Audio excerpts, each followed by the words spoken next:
Ada seorang laki-laki, maaf, buang angin dan kedengaran. Yang lain kan jadi ketawa ya. Dan itu kan kayak otomatis gitu kan. Yang lain pada ketawa, dia malu karena kayak ya aib banget kan. Terus yang lain pada ketawa, dia malu banget. Dia kayak udah nggak tahu harus buang muka kemana gitu kan ya. Terus Nabi langsung menetralisir keadaan dengan mengatakan, janganlah kalian mencela atau mentertawakan orang yang buang angin. Kenapa kalian mentertawakan sesuatu yang kalian juga melakukannya? Artinya semua orang punya masalah yang sama, cuman mungkin ada yang nggak sengaja gitu di tempat umum dan seterusnya, sehingga nggak usah dibahas, nggak usah diketawain. Saya juga pernah kayak gitu, lagi kajian, tiba-tiba di soft paling depan ada seorang akhwat nggak sengaja buang angin dan bunyi. Sebelah-sebelahnya udah pada dengar tuh, terus mereka kayak langsung nyari tersangka gitu kan, mana gitu kan ya. Saya juga dengar, saya aja yang duduknya di sini tuh dengar, apalagi yang di sebelahnya kan, saya dengar dan saya tahu orangnya, tapi saya nggak mau ngelihat ke arah dia. Supaya apa? Ke distract langsung, nggak usah dibahas, nggak usah difokus, nggak usah di zoom in, nggak usah di capture ya, udah biarin aja. Terus akhirnya saya kayak langsung ngedistract dengan kajian dengan cerita-cerita, dengan orang yang tadinya noleh-noleh gitu ngelihat siapa, karena saya membolkan lagi, kayak dipertegas lagi kajiannya, ceritanya, nadanya dinaikin lagi dikit, akhirnya orang lagi jadi fokus dan lupa. Dia yang tadinya hampir malu, lama-lama jadi netral dan setelah kajian udah lupa. Ini sampai segitunya diperhatikan dalam Islam, menjaga perasaan, jangan membuat orang ilfil, bete dan seterusnya. Dan itu ukhuwah banget. Dan itu nggak hanya kepada orang yang solih, karena ukhuwah itu tidak hanya berlaku kepada orang yang sudah sama-sama ke masjid, orang yang sudah sama-sama sholat, bahkan kepada orang yang belum ke masjid, belum hijrah pun itu tuh dijaga. Supaya apa? Jangan sampai bikin dia ilfil dengan kebaikan sehingga dia semakin ngegap, semakin berjarak, semakin menjauh dari kebenaran. Islam itu harus mampu Muslim itu ya'lif wa yu'laf. Orang Islam itu dia mudah merangkul dan mudah juga dirangkul. Itu orang Muslim banget tuh. Kalau sulit merangkul, sulit dirangkul, artinya dia kayak sombong, dia tuh eksklusif, dia itu bikin jarak, ngegap banget dengan orang lain. Dia bukan ciri-ciri Muslim sejati. Muslim itu ya'lif wa yu'laf. Dia mudah merangkul orang, yuk bareng yuk. Nggak terlalu jaim, dia juga mudah dirangkul orang. Kalau diajak orang mau, nggak terlalu ngerasa kita kan beda, nggak kayak gitu. Dan Nabi gitu banget. Makanya Nabi itu sangat menjaga perasaan supaya terjaga ukhuwah. Pernah Nabi lagi kayak duduk bareng dengan sahabat-sahabat yang miskin lah ya. Sahabat-sahabat miskin ini kalau makan rotinya tuh keras. Bahasa Arabnya qadid. Qadid itu artinya roti keras yang udah lama. Kalau pengen dimakan nggak bisa langsung dimakan, harus direndam dulu pakai air. Saking kerasnya udah kayak kerupuk gitu. Nah itu namanya qadid. Nabi duduk di antara orang-orang miskin yang lagi kayak mau makan qadid gitu. Terus pas Nabi duduk di antara mereka, mereka jadi sungkan. Aduh nggak enak nih, masa kita mau ngasih roti kayak gini buat Nabi, buat Rasulullah. Terus gimana dong, kita nggak sanggup beli roti yang lembut. Terus Nabi tersenyum mengatakan, saya adalah anak seorang perempuan yang biasa makan qadid. Saya anak seorang perempuan, ibu saya tuh adalah pemakan qadid. Jadi kita udah biasa makan kayak gini di rumah. Maksud Nabi apa? Biar nggak ada gap antara beliau dengan orang-orang yang lagi ngajak beliau makan. Itu namanya yu'laf, mudah diajak barengan, nggak terlalu ngegap. Jalan lagi tuh Nabi bareng dengan orang miskin. Ketemu orang miskin, mereka pada sedih gitu ya. Nabi bilang, tahu nggak, orang miskin itu masuk surga 500 tahun lebih dulu daripada orang kaya. Oh gitu ya Rasul. Akhirnya mereka semangat, bukan semangat dalam kemiskinan ya, maksudnya semangat untuk nggak pede, nggak baperan, nggak kemudian pesimis, nggak jadinya menjauh dari rombongan atau dari orang-orang banyak. Jadi dibangkitkan semangatnya. Ketemu sama penggembala, Nabi bilang apa? Tidaklah Allah mengutus Nabi kecuali pernah menjadi penggembala. Jadi yang penggembala juga merasa kayak pride gitu. Wah ternyata profesi kita itu profesi para Nabi. Ketemu dengan orang kaya, Tidak ada kecemburuan kecuali kepada dua orang. Satu orang berilmu, satu lagi orang kaya yang banyak berinfak. Jadi semua orang bisa dibahagiakan hatinya oleh Nabi. Nggak ada yang ngerasa ketemu Nabi bete, itu nggak ada.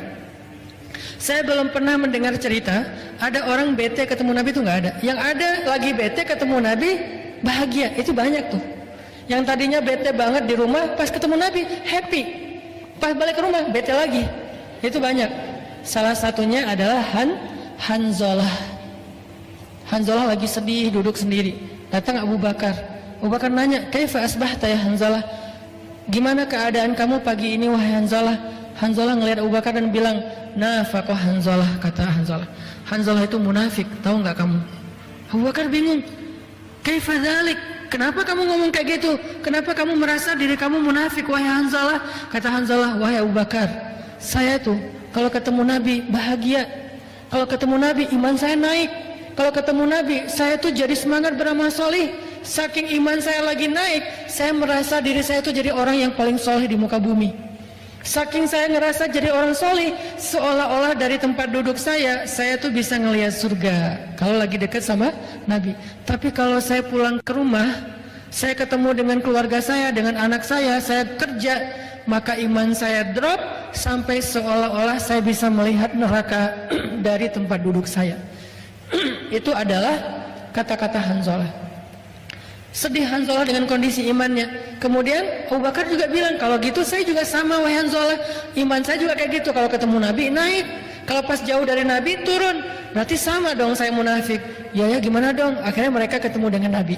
Ya udah kita coba minta nasihat dari Rasulullah. Datang ketemu dengan Nabi, sedih aja murung dua-duanya tuh. Nabi nanya, "Malham," kata Nabi. "Ada apa kok kalian sedih?" kata Nabi. Kata mereka, "Ya Rasulullah, kami merasa diri kami udah munafik." "Hah? Kenapa kok kalian ngerasa gitu?" Kata mereka, "Kalau ketemu engkau, hati kami merasa imannya bertambah sehingga kami semangat beramal soleh.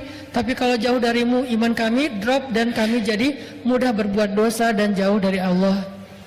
Nabi kemudian tersenyum memberi mereka nasihat. Tahu nggak, seandainya iman kalian kondisinya stabil terus seperti kalian ketemu saya, maka kalian akan berjabat tangan dengan malaikat dan malaikat akan menemani kalian pergi kemanapun kalian pergi. Malaikat akan nemenin. Tapi kata Rasul, sa'atan fasa'atan. Iman itu memang kayak gitu. Ada sa'ah waktunya turun, ada waktunya naik. Jadi Nabi itu kayak menghibur dan mencoba untuk menguatkan mereka. Bukan malah, "Oh berarti emang benar sih kalian munafik." Enggak digituin sama Nabi. "Dasarnya kalian emang gitu ya, kalau ketemu saya aja imannya naik. Berarti kan gak jujur sama Allah. Taubat kalian, istighfirullah, bertobat minta ampun sama Allah." Enggak, Nabi itu enggak gitu. Enggak dimarahin, enggak digalakin. Malah Nabi tersenyum dan bilang, "Sa'atan fasa'atan." Memang harus ada prosesnya. Kadang iman naik, kadang iman turun. Tapi berusaha terus ya, jangan menyerah. Kayak gitu. Ini menunjukkan bahwa Nabi itu selalu bisa bikin orang happy. Itu ukhuwah. Bisa enggak kita jadi orang yang kayak gitu? Kemana kita pergi, orang di sekeliling kita itu malah jadi happy. Dan itu buat saya juga jadi kayak agenda atau PR besar buat pribadi saya. Kadang-kadang kita tuh jangankan orang lain ya, keluarga aja nggak bisa kita bikin happy terus.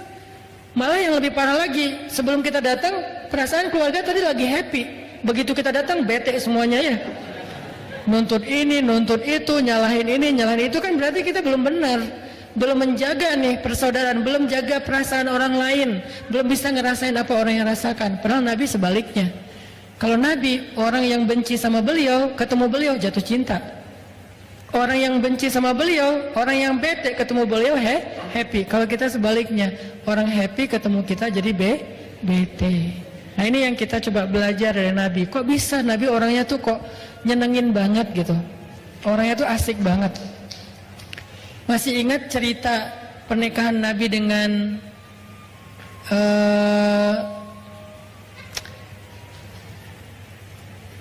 cewek Yahudi? Siapa namanya? Sofia. Tapi bukan Sofia yang kartun ya. Sofia orang Yahudi, Sofia bahasa Arabnya. Itu gimana cerita pernikahannya? Kan gara-gara habis perang, namanya perang Khaybar. Perang Khaybar itu perang paling besar yang terjadi antara kaum muslimin dengan orang Yahudi. Dalam perang itu, ayah Sofia terbunuh, paman Sofia terbunuh. Yang lebih sedih lagi, suami Sofia terbunuh. Dalam perang Khaybar, suaminya terbunuh. Kenapa mereka terbunuh? Karena mereka memusuhi Nabi, memerangi Nabi, terjadilah peperangan yang gak bisa dihindari. Mereka keras kepala, akhirnya dalam peperangan itu mereka terbunuh. Terbunuh dalam peperangan itu bukan kejahatan, karena itu sesuatu yang wajar. Yang kejahatan itu terbunuh di luar peperangan. Namanya berperang. Maka masa kita berperang, udahlah kita nggak usah bunuh-bunuhan, kita kayak main apa gitu, nge-game gitu kan ya, kan nggak mungkin ya, namanya juga apa? Perang. Nah, terbunuhlah ayah Sofia, paman Sofia, dan suami Sofia, sehingga Sofianya jadi tawanan perang kaum muslimin, ditaruh di sebuah tenda. Lalu datanglah Nabi ke tendanya Sofia untuk menghibur Sofia. Waktu Nabi datang ke tendanya Sofia, Sofia yang meriwayatkan cerita ini, dia sendiri yang bercerita. Kata Sofia, ketika Nabi baru datang ke tenda saya, Nabi itu adalah orang yang paling saya benci di muka bumi. Jadi buat Sofia, Muhammad adalah orang yang paling dia benci di muka bumi. Gimana enggak? Gara-gara Nabi itu suaminya terbunuh, gara-gara Nabi Muhammad ayahnya terbunuh, pamannya terbunuh. Walaupun bukan Nabi yang membunuh, tetapi dalam peperangan itu terbunuh. Sehingga Muhammad adalah orang yang paling saya benci. Sampai dia datang menemui saya di tenda saya, kemudian dia duduk di depan saya, kemudian saya melihat wajahnya yang penuh dengan rasa simpatik. Nabi itu ekspresi wajahnya tuh nenangin orang, bukan malah sengak, tengil ya. Datang-datang orang lagi sedih juga ya, ditengilin kan makin bete kan ya. Ini enggak, wajah Nabi itu wajah kayak simpatik banget. Nabi itu paham banget kondisi Sofia. Duduk Nabi di depan Sofia, Nabi bilang gini, Sofia, maafin saya ya. Nabi minta maaf coba. Saya tahu perasaan kamu. Waktu itu saya udah mencoba untuk berdialog dengan ayah kamu, dengan paman kamu, dengan suami kamu, tapi mereka menolak. Akhirnya peperangan gak bisa dihindari. Maaf ya. Nabi menjelaskan, meminta maaf, menjelaskan, meminta maaf, menjelaskan, meminta maaf, berjam-jam, sampai akhirnya kata Sofia, Muhammad menjadi orang yang paling saya cintai di muka bumi. Kebayang gak hebatnya Nabi itu? Dari orang yang paling membenci beliau jadi orang yang paling mencintai beliau. Dalam hitungan sejam 2 jam, Nabi terus, bukan membujuk, bukan kayak ngelebay ya, bukan kayak ngegombal gitu, enggak. Nabi tulus, karena kalau gombal dong pasti orang enak juga kan, karena bukan dari hati kan ya. Ayah kamu tukang bengkel ya, standar kan ya. Itu apaan sih lo, ayah gue baik-baik aja bukan tukang bengkel. Akhirnya kayak jadi konyol, jadi nggak jelas. Nabi itu nggak kopas template-nya gombal, nggak. Dia nggak baca di googling, nggak lihat apa, nggak. Tulus saja dari hati ngomong apa yang beliau rasakan. Sehingga Nabi, kata Sofia, Nabi itu datang minta maaf, menjelaskan, minta maaf, menjelaskan, dan minta maafnya itu lembut banget sampai hati aku menjadi tenang. Kemudian aku memandang ke wajahnya dan kemudian aku mengatakan, ya Rasulullah, aku sudah maafkan. Kemudian Sofia malah curhat. Kata Sofia, ya Rasulullah, sebelum terjadi perang Khaybar, aku tuh mimpi. Apa mimpinya? Kata Rasulullah, aku bermimpi di atas kota Madinah ada rembulan jatuh ke pangkuanku. Lalu aku ceritakan mimpi ini kepada suamiku, aku ditampar oleh suamiku. Kenapa? Suaminya kan orang Yahudi, dan orang Yahudi itu pintar menafsirkan mimpi. Suaminya bilang, berarti kamu punya perasaan terhadap laki-laki Madinah, yaitu Muhammad. Akhirnya aku ditampar oleh suamiku sehingga dahiku berdarah, kata Sofia.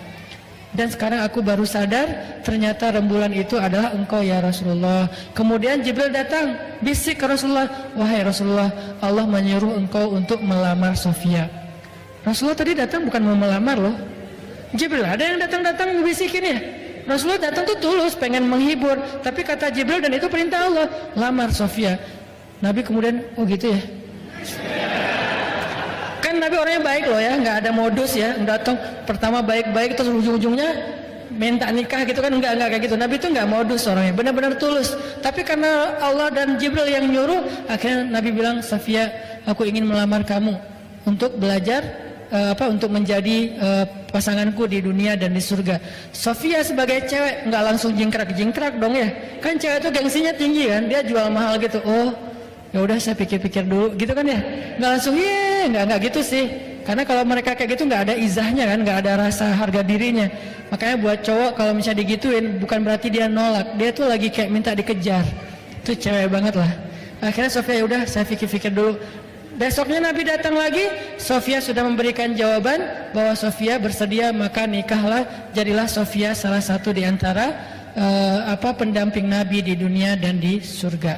Di sini ada pelajaran penting, gimana Nabi itu orangnya empati banget dengan perasaan orang lain sampai bisa menenangkan hati orang dan akhirnya orang itu menjadi malah mencintai beliau.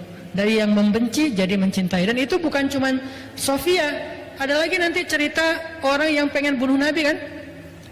Dia datang jauh-jauh bawa pisau yang udah beracun, dipakein racun, kalau kena walaupun nggak nusuk juga asal kegores saja itu bisa jadi orang keracunan dan kemudian meninggal. Dia datang pengen bunuh Nabi, tapi Allah sudah melindungi Rasulnya sehingga dia ketangkap sama sahabat, lalu dia diikat di salah satu tiang Masjid Nabawi. Jadi dulu Masjid Nabawi juga berfungsi sebagai penjara, diikat di tiang masjid. Nabi tahu itu pembunuh orang yang mau membunuh beliau, tapi setiap Nabi ke masjid, Nabi sengaja ngelewatin jalan yang sampai bisa ketemu dengan orang itu. Jadi bukan langsung masuk ke masjid, muter dulu. Pas ketemu nama dia, Nabi nyapa gitu. Gimana keadaan kamu? Pertama dia marah, tahu diikat nanya keadaan. Marah kan? Oh ya udah, Nabi masuk lagi. Terus Nabi nyamperin lagi, kasih minum. Gimana keadaan kamu? Tahu. Terus masuk lagi. Besok lagi kayak gitu, sampai beberapa hari, lebih dari seminggu. Setiap hari Nabi nyamperin dia, setiap hari Nabi nanya keadaan dia, setiap hari Nabi ngasih dia minum, ngasih dia makan. Sampai setelah beberapa hari digituin dengan akhlak Nabi yang lembut, wajah Nabi yang berseri-seri, Nabi nanya gimana keadaan kamu. Dia bilang baik Muhammad. Berarti udah hatinya udah tenang nih. Nabi bilang ke sahabat, lepaskan ikatan dia, karena dia udah tenang sekarang. Dilepasin ikatannya. Kemudian Nabi ngobrol sama dia, Nabi kemudian mengajak dia untuk sama-sama merenungkan supaya nggak jadi orang yang memusuhi Nabi lagi. Nabi mencoba mengambil hatinya. Setelah beberapa lama Nabi bicara dengan dia, kemudian dia mengatakan, wahai Muhammad, dulu engkau adalah orang yang paling saya benci dan ingin saya bunuh. Maka sekarang setelah melihat akhlakmu, engkau adalah orang yang paling saya cintai dan saya ingin menjadi pembelamu sampai berubah. Saya ingin masuk Islam wahai Muhammad. Bagaimana caranya? Akhirnya Nabi mengatakan caranya, maka sekarang kamu harus mandi dulu, kemudian kamu pulang ke rumahmu, kemudian diberikan beberapa bekal yang harus dia lakukan sampai dia balik lagi. Setelah itu kemudian dia menjadi seorang muslim. Ini nih akhlak menjaga ukhuwah. Bahkan kepada orang yang belum dapat hidayah. Kenapa? Karena hanya dengan akhlak jalan seseorang untuk pulang kepada Allah. Kalau dia udah ilfil duluan dengan akhlak kita, bagaimana dia akan kembali kepada Allah? Ngelihat jalan kembali kepada Allah itu kayak serem gitu. Dan di sepanjang jalan itu banyak orang galak. Males balik ke Allah. Kenapa? Banyak orang galak di jalannya. Baru jalan selangkah udah dimarah-marahin, jalan 2 langkah dimusuhin, jalan 3 langkah dituduh masuk neraka. Belum juga mau kembali ke Allah sudah masuk neraka. Akhirnya balik lagi deh gua. Daripada gua dimarah-marahin di sana, mending gua di sini aja diterima sama lingkungan gua yang sekarang, kan gitu ya.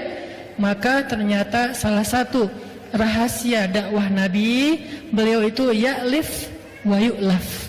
Beliau itu mudah merangkul orang lain dan juga mudah untuk dirangkul oleh orang lain. Arti mudah dirangkul itu bukan dipengaruhi, tetapi mudah sekali kalau orang mengajak beliau kepada kebaikan atau untuk menolong, maka Nabi pasti akan menolong. Ini adalah contoh Nabi menjaga ukhuwah. Sehingga menjaga ukhuwah itu menjadi salah satu di antara risalah ataupun misi utamanya Rasulullah SAW dalam berdakwah. Lalu nanti kita juga baca di dalam Al-Quran banyak banget ayat-ayat tentang menjaga ukhuwah. Di antaranya cara menjaga ukhuwah itu adalah dengan berbaik sangka. Allah berfirman, ya ayyuhalladzina amanu jtanibu katsiran minadh-dhann inna ba'dadh-dhanni itsmun. Wahai orang yang beriman, jauhilah sebagian besar prasangka. Inna ba'dadh-dhann itsmun, karena sebagian besar prasangka itu adalah dosa. Allah mengajarkan tentang berprasangka baik dan kemudian Rasulullah dan para sahabat mencoba untuk mempraktekannya dalam kehidupan mereka. Lalu muncullah cerita-cerita indah tentang berprasangka baik. Salah satunya terjadi kepada, kalau nggak salah namanya Tolha. Tolha ini adalah sahabat Nabi yang kaya lalu jatuh miskin. Ketika dia kaya, dia punya temannya banyak. Setiap malam rumahnya itu dipenuhi oleh teman-temannya. Pada datang ke rumahnya makan, pada datang ke rumahnya curhat, pada datang ke rumahnya minjem uang, pada datang ke rumahnya minta ditolong. Itu Tolha, rumahnya ramai banget karena gara dia banyak membantu orang lain. Tapi begitu dia jatuh miskin, rumahnya sepi, nggak ada yang datang, teman-temannya pergi menjauh dari dia, sehingga istrinya mengeluh. Kata istri Tolha, Tolha, sekarang kamu tahu kan, ternyata teman-teman kamu itu nggak ada yang tulus mencintai kamu, nggak ada yang jadi sahabat sejati. Dulu aja ketika kamu kaya, mereka sering datang ke rumahmu. Sekarang giliran kamu jatuh miskin, mereka udah nggak pernah lagi datang kepadamu. Wajar nggak kata-kata ini? Wajar. Bahkan mungkin kita pernah ngerasa kayak gitu. Tapi tahu nggak jawaban Tolha kayak gimana? Ketika istrinya mengeluh seperti itu, Tolha mengatakan, justru mereka itu teman yang sangat pengertian, kata Tolha. Istrinya bingung, pengertian gimana maksud kamu? Dulu ketika aku punya banyak uang, mereka merasa nyaman meminta tolong kepada aku karena itu tidak akan memberatkan aku. Aku punya banyak harta, jadi menolong mereka ringan buat aku. Sekarang ketika aku sudah nggak punya apa-apa, mereka merasa kasihan dan nggak tega merepotkan aku dengan meminta tolong, maka mereka tidak datang lagi ke rumahku. Lihat angle yang diambil oleh Tolha. Indah banget ya. Dia bisa menemukan satu angle berpikir yang akhirnya dia menyimpulkan yang baik tentang temannya. Kalau kita pasti mungkin 99% akan seperti istrinya. Ya benar, giliran gua sukses dulu, teman gua banyak banget. Semuanya pengen datang bareng, jalan bareng segala macam, pengen segrup, pengen punya nomor telepon gua. Pokoknya kemana gua pergi rame tuh. Sekarang giliran gua udah susah, udah nggak eksis dan segala macam, udah pada nggak ada tuh. Bahkan di Japri aja nggak pada nge-read, nggak pada ngebales, di grup juga udah nggak. Kalau gua broadcast udah nggak ada yang ngerespon, diem aja. Giliran ganti topik rame, giliran gua yang share pada diem. Akhirnya kita ilfil, sedih. Ya udah dah, gua live grup aja, gitu ya. Ini perasaan kita yang terbangun gara-gara su'uzon. Tapi emang benar Ustaz, tetap aja su'uzon, prasangka buruk. Lebih baik kita iltamis li akhika alfa uzrin, kata ulama. Carilah untuk saudaramu 1000 alasan. Ini cara kita jaga ukhuwah. Baik soal rumah tangga, soal tetangga, soal komunitas, soal jamaah, soal masjid. Cara kita menjaga ukhuwah adalah berusaha mencari alasan yang baik tentang seseorang. Kalau kita nggak nemu, ya udah nggak usah dipikirin. Kalau kita nggak nemu, ya udah nggak usah diterusin, udah diemin aja. Kalau kita bisa ketemu, itu lebih baik supaya kita bisa punya sebuah alasan mencintai dia, sehingga kita nggak sempat berburuk sangka kepada dia. Itu tuh sahabat banget. Seringkali terjadi perpecahan di dalam sebuah komunitas atau jamaah atau keluarga, itu gara-gara prasangka sebetulnya. Kita terlalu gampang menyimpulkan sesuatu yang ternyata setelah ditabayun dia nggak gitu. Akhirnya kan jadi udah terlanjur bete ya, udah terlanjur sakit hati, dan itu juga udah susah recovery-nya. Maka sebelum itu maka Tolha mengajarkan kepada kita belajar untuk mencari sebuah alasan yang baik. Itu tuh Tolha. Kemudian ada lagi cerita husnuzon yang angle berbeda, terjadi kepada keluarga Abu Ayyub. Ketika ada hoax Aisyah selingkuh dengan Sofwan. Kan di zaman Nabi dulu pernah tersebar sebuah hoax yang paling trending, sampai di mana-mana orang bicarain itu. Punya hashtag Aisyah dan Sofwan selingkuh. Itu tuh rame banget, dibahas di mana-mana, di Lambe Turah dibahas, di apa dibahas. Pokoknya rame aja tuh, Aisyah dan Sofwan titik gitu kan ya. Akhirnya dalam kondisi fitnah yang luar biasa, kebohongan yang luar biasa, Abu Ayyub pulang ke rumahnya minta pendapat istrinya, karena ini udah ada di semua akun, semuanya pada nge-repost. Yang lebih berat lagi tahu nggak apa? Yang nge-repost berita bohong ini justru orang beriman. Innal ladzina ja'u bil ifki usbatum minkum, kata Allah, sesungguhnya yang menyebarkan itu kan berarti yang nge-repost. Karena kalau yang pertama ngeposting bukan menyebarkan.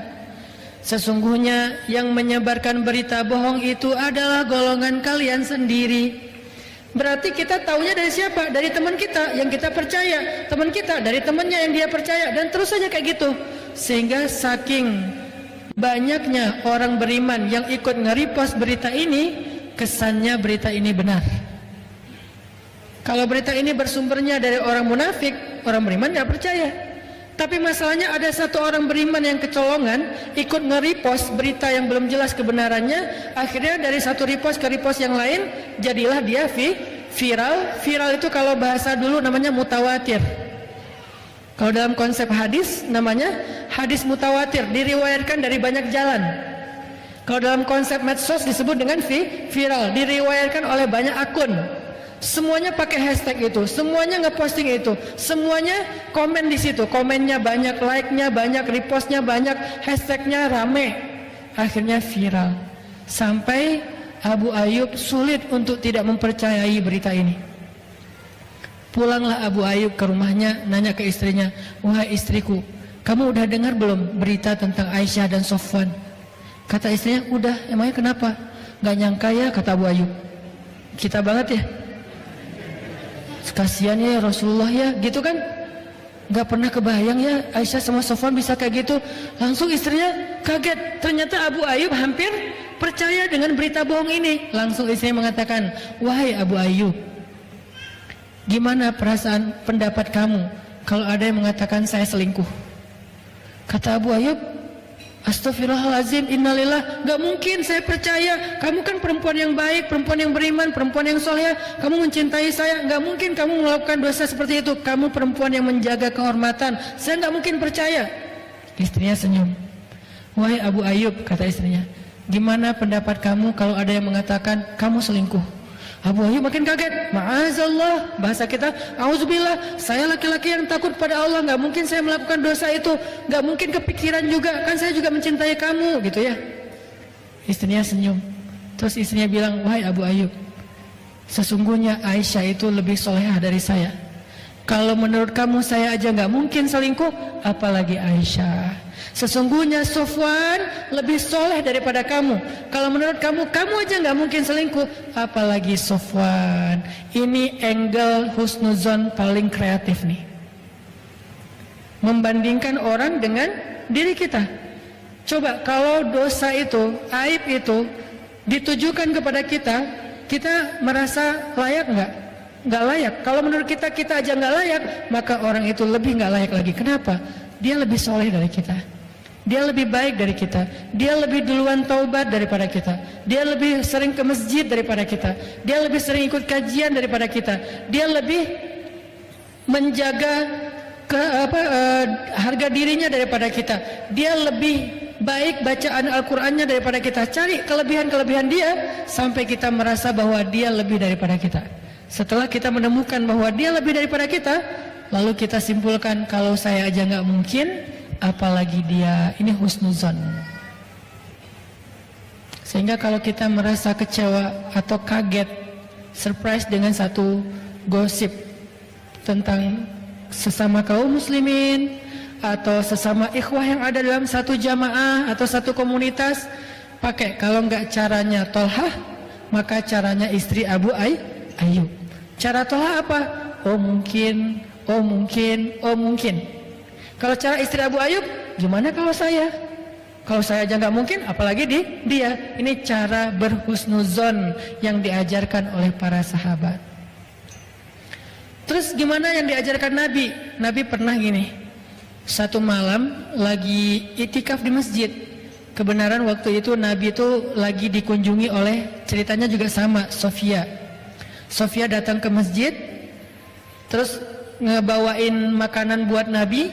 Sampai udah agak larut malam, Sofia ada di masjid. Pas mau pulang ke rumahnya, udah kemalaman sehingga nggak bisa pulang sendiri. Dianterinlah Sofia sama Nabi, pegangan tangan, pulang berdua. Pas sampai di sebuah gang yang agak nggak terlalu terang, remang-remang gitu, Nabi berpapasan dengan dua orang sahabat. Sahabat juga lagi lewat, Nabi lagi lewat, tapi Nabi lagi sama cewek. Ceweknya pakai cadar, dipegangin tangannya, lewat berdua tengah malam di tempat remang-remang. Sahabat yang lihat Nabi kayak gitu langsung ngambil jalan yang lain, kayak menghindar gitu. Pas ngeliat, oh Nabi, langsung pergi. Pas mereka pergi mengambil jalan yang lain, Nabi panggil, sini, dipanggil sama Nabi. Ada apa ya Rasulullah? Ini adalah Sofia, istri saya, kata Nabi.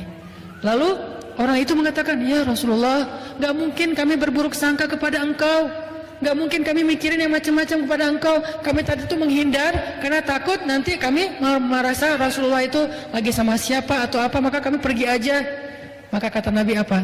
Inna syaitan yajri majrad dam. Sesungguhnya setan itu mengalir di dalam aliran darah manusia. Itu asbabul wurud dari hadis tentang setan mengalir dalam darah manusia. Apa maksudnya? Mungkin sekarang kalian gak berpikir macam-macam, tapi nanti setan nunggu momen yang pas. Dia nunggu sekarang, oh udah lihat sekali, tapi gak jelas itu siapa gitu kan. Besok muncul gosip, Nabi kemarin sama seorang cewek. Oh pantesan muncul kata itu. Pantesan itu bisikan setan. Wasawisu syaitan alladzi waswisu fi sudurin nas bi pantesan. Yang mewaswasah, membisikkan di dalam dada manusia dengan kalimat pantesan. Jadi pantesan itu kalimat muncul gara-gara apa? Gara-gara pernah berpapasan tapi nggak jelas, lalu kayak dihindari gitu. Makanya di sini Nabi juga mengajarkan sebuah tutorial cara husnuzon itu gimana. Kalau kita ragu tentang sesuatu, perjelas. Jangan ikuti syak, jangan ikuti keraguan. Daripada kita ragu nggak jelas terus kita diam-diam aja, tapi juga bukan diam berbaik sangka, diam oh oke, gitu doang. Besok nggak ada kesimpulan gitu, ngegantung ya.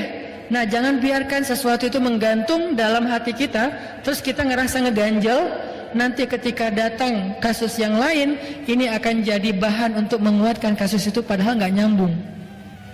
Makanya langsung muncullah istilah tabayyun. Muncullah istilah tabayun. Daripada kita ragu, langsung aja tabayun. Maaf ya, kemarin aku gini. Oh iya, waktu itu gini ceritanya. Oh ya udah beres kan? Daripada kita diamin, nggak enak. Begitu nanti ada cerita lain, oh iya ya, pantesan dulu tuh pernah gini. Akhirnya saling menguatkan ya. Jadi dua berita yang tadi sama-sama setengah, ketika disatuin jadi utuh. Maka keutuhan itulah disebut dengan su'uzon, berburuk sangka. Tadi itu nggak utuh, yang satu dengarnya sekilas, yang lain dengarnya sekilas ini digabung jadi dua kilas ya. Akhirnya jadi utuh, makin tegas beritanya. Makanya Nabi sebelum mereka sempat ragu-ragu atau ngegantung, nggak bisa menyimpulkan apa, tapi mereka kayak ngerasa nggak nyaman aja, terus langsung menghindar. Nabi manggil, sini dulu, ini tuh Sofia istriku, kata Nabi. Sehingga setelah Nabi tabayun kayak gitu, beres, mereka nggak sempat berburuk sangka. Ini namanya husnuzon, cara kita menjaga ukhuwah. Ada cara Tolhah, ada cara istri Abu Ayyub, ada cara Rasulullah. Semua teladan itu adalah cara-cara atau tutorial berhusnuzon. Ini baru 3. Kalau kita bedah lagi, banyak lagi cerita-cerita yang lain tentang husnuzon. Yang intinya adalah jangan sampai kita merasakan sesuatu yang gak nyaman tentang saudara kita, lalu kita mengaminkan itu dengan hanya berprasangka. Itu bahaya banget. Walaupun hanya untuk diri kita sendiri. Lalu kita bicarakan dengan pasangan kita. Masing-masing punya komunitas. Pasangan kita punya komunitas grup ibu-ibu. Kita punya grup bapak-bapak. Sama-sama kemudian punya teman dekat. Teman dekat ini dibicarain. Nih gua ngomongnya ke lo doang ya, gak usah disebarkan yang lain. Iya. Ngomong aja berdua. Padahal tadi satu orang kan, jadi berdua dengan istri. Istri dan suami masing-masing punya geng. Ngomong ke gengnya. Gengnya punya geng lagi kan, masing-masing punya circle ya. Akhirnya jadilah rahasia umum. Kenapa balik lagi ke orang yang pertama? Kamu dengar dari siapa? Dari fulan. Ujung-ujungnya istrinya. Ini gara-gara ada satu hal yang ngegantung, gak diberesin dari awal. Makanya ngeganjel. Nanti akhirnya pecah bisul. Nanti akhirnya menemukan momentum, nanti akhirnya jadi sesuatu yang bahkan meledak dan menjadi sesuatu yang nggak baik. Itu cara menjaga ukhuwah dengan husnuzon. Tadi juga yang pertama menjaga ukhuwah dengan mencoba menjaga perasaan dalam tindak tanduk kita, dalam bergaul. Kita coba merasakan perasaan orang lain gimana kalau digituin. Itu tuh cara menjaga ukhuwah. Yang lain, cara menjaga ukhuwah adalah dengan idfa billati hiya ahsan fa idzal ladzi bainaka wa bainahu adawah ka'annahu waliyyun hamim. Balaslah keburukan dengan kebaikan, sehingga orang yang tadinya memusuhi kamu berubah menjadi pembela yang setia kepadamu. Ayatnya gitu. Idfa billati hiya ahsan fa idzal ladzi bainaka wa bainahu adawah ka'annahu waliyyun hamim.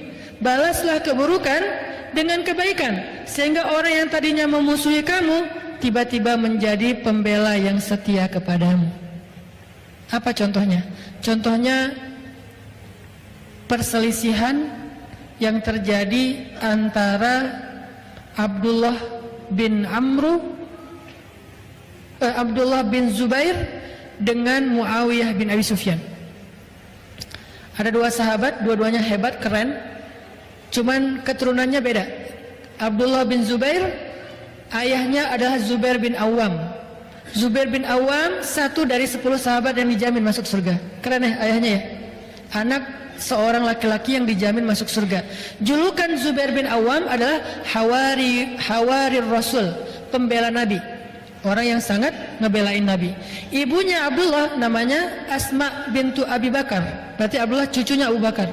Asma adalah seorang perempuan yang pernah membantu Nabi dalam hijrah dengan membelah ikat pinggangnya. Satu dipakai untuk mengikat bawaan Nabi di onta, satu lagi dipakai untuk mengikat bajunya sebagai tali pinggang. Sejak saat itu Asma diberikan julukan, jadi dia punya nama julukan lah ya. Julukan itu kalau sekarang mungkin nama akun. Maka sejak itu nama akun itu kalau bahasa Arabnya kunyah. Jadi akunyah gitu, maksa.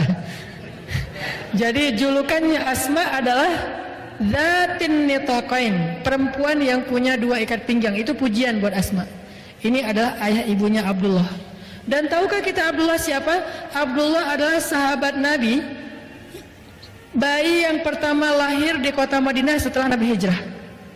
Bayi yang pertama lahir di kota Madinah setelah Nabi hijrah. Kenapa spesial?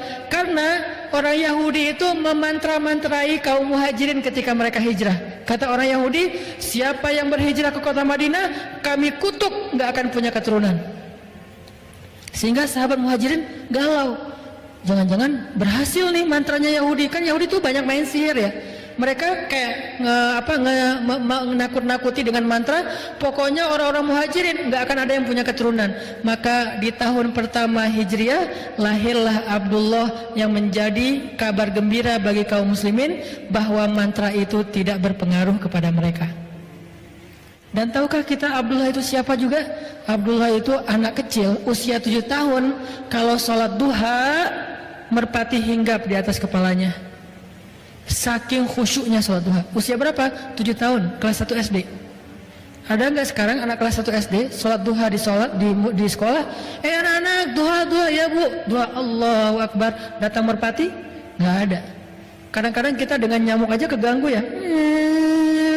Apaan sih ini nyamuk, laler dan segala macam. Ini merpati, kok bisa sih merpati hinggap di kepalanya Abdullah? Saking lamanya sholat Abdullah. Dia kalau berdiri itu bisa sejam nggak gerak. Kalau kita masih gerak, merpati itu kan nggak langsung hinggap ya, dia kayak curiga dulu gitu kan. Ini benar nggak sih orang atau kayu? Pertama ngedeketin dulu, gerak dikit menjauh kan merpati gitu kan.